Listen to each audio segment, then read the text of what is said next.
i avui amb nosaltres tenim a la primera convidada. Ella és la cap de llista per València del bloc Iniciativa Verds, és Isaura Navarro, i actualment també diputada a les Corts Generals. Isaura, bona nit i moltes gràcies per haver assistit a la nostra cita. Bona nit i moltes gràcies a Gandia Televisió per donar-nos l'oportunitat d'estar així. La veritat és que ella és la primera entrevista que fem en aquesta ocasió i li agraïm la seva presència. I si et sembla, comencem. Ja hem dit que anem a parlar de diverses temàtiques i la primera d'elles anirem veient moltes més, però la primera és economia.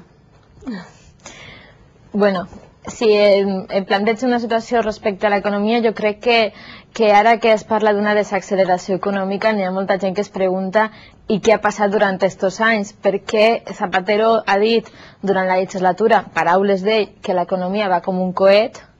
En l'anterior legislatura teníem la frase famosa d'Aznar de Espanya va bien, i la realitat és que en la legislatura d'Aznar l'euro ens va deixar a tots en una tercera part menys del sou, perquè de colp i volta tot va costar molt més car i no n'hi hagué cap actuació inspectora que controlara aquests preus, perquè tots els negocis, tot va pujar, tot se va disparar, i després el que ens ha passat durant aquesta legislatura és que la cistella de la compra cada vegada és més cara, la verdura és més cara, el pa és més car, tot és més car, la vivenda és molt més cara, les hipoteques han pujat i el salari de la gent s'està fent més xicotet en la butxaca del ciutadà. Mentre surt el senyor Botín i té uns beneficis empresarials increïbles, de xifres d'estes que uno ni s'imagina, i per ahí n'hi ha gent que està en els beneficis empresarials que, segons diuen des del Ministeri d'Economia, s'han disparat en un 73-78% durant estos anys. Doncs, efectivament, l'economia per alguns ha anat com un coete, però per al ciutadà de peu, el que va al supermercat, el ciutadà normal que té que pagar una hipoteca, com sóc jo, que pago una hipoteca i ara me diuen, la podràs allargar? I dic, és que no tinc tanta vida per allargar la hipoteca. No és raonable uns beneficis econòmics, una macroeconomia que va bé, que no beneficia al ciutadà. Jo crec que ha sigut una de les carències dels dos governs, que no s'ha mirat cap a la gent normal, que els salaris cada vegada estan a més distància dels beneficis empresarials, sobretot de les empreses que cotitzen en bolsa.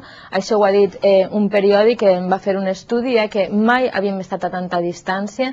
Per això el salari se va fent més xicotet i la gent no està millor. O sigui que en una desacceleració econòmica de la que es parla ara, jo ja no sé a on podem arribar en aquesta situació, com dia, de la butxaca de la gent normal, de la gent del dia a dia, i no dels Botín i tota aquesta gent que són els que utilitzen els bitllets de 500 euros, que un els veu molt poquet i diuen que Espanya és el país on més n'hi ha en funcionament, i clar, dius, jo he vist una vegada i no he vist més.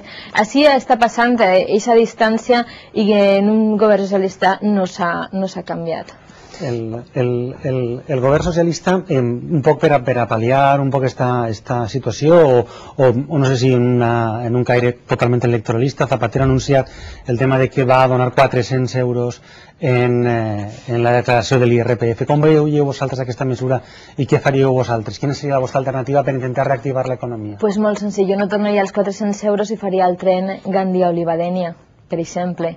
Jo crec que és una burla, perquè a la gent els 400 euros no li aprofiten per res, no te canvien la vida, no te canvien l'any, no te paguen la hipoteca anual, sinó que per a la gent que té molts diners és molt poquet, és insignificant, i per a la gent que té un problema d'arribar a fi de mes, que són moltíssimes famílies, no el solventarà més que un mes.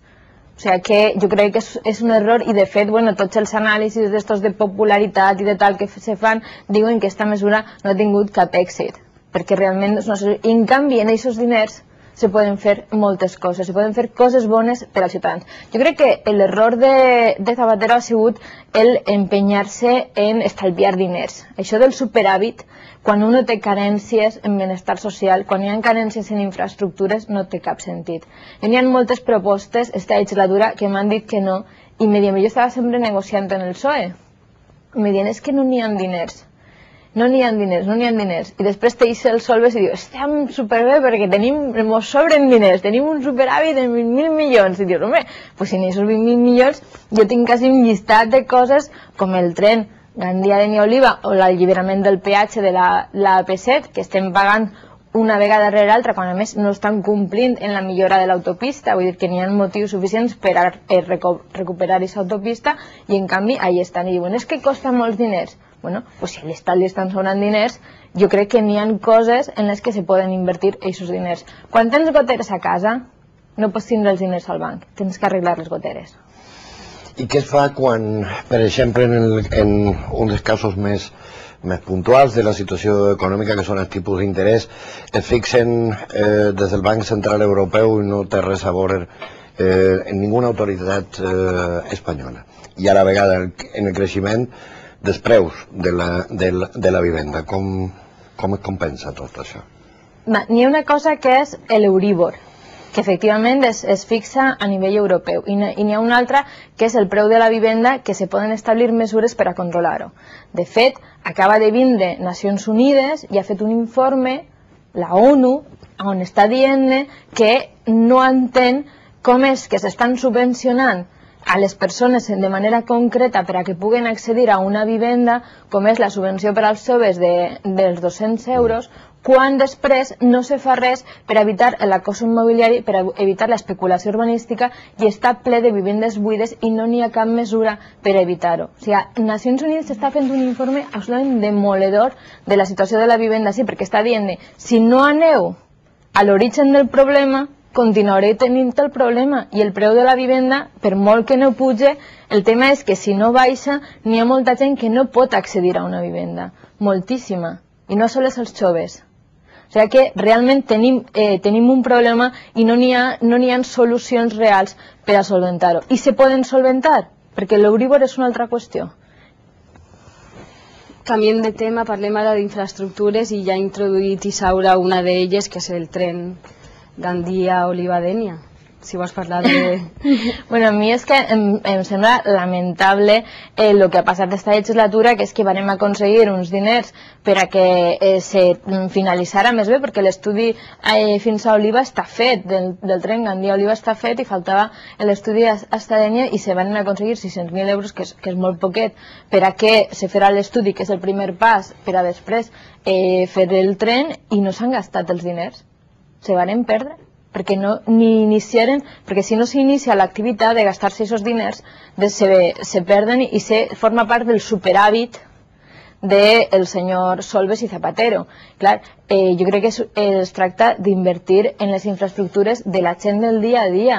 És que la gent que està en Oliva, que quan tenen els fills que estan estudiant a València, tenen que anar els pares sempre a l'estació a replegar-los perquè no n'hi ha mitjans públics de transport. Jo crec que la inversió obligatòria és en el transport públic per a tots els ciutadans, per al dia a dia, per anar a estudiar, per anar a treballar, per a tindre vertebrat el territori, per a que n'hi hagi una circulació normal i no tinguin que optar per al cotxe, quan després a més se saturen les carreteres i en aquest cas amunt tens l'autopista de peatge. O sigui, és una situació lamentable i tots els diners s'han conduït a l'AVE perquè el Partit Popular està l'AVE, l'AVE, l'AVE, i dius, bueno, l'AVE és una cosa, però si n'hi ha superàvit, n'hi ha també diners per al tren normal, no? El de Rodalies, el del dia a dia. I després la prisa en l'AVE és més bé l'anar darrere del missatge del Partit Popular.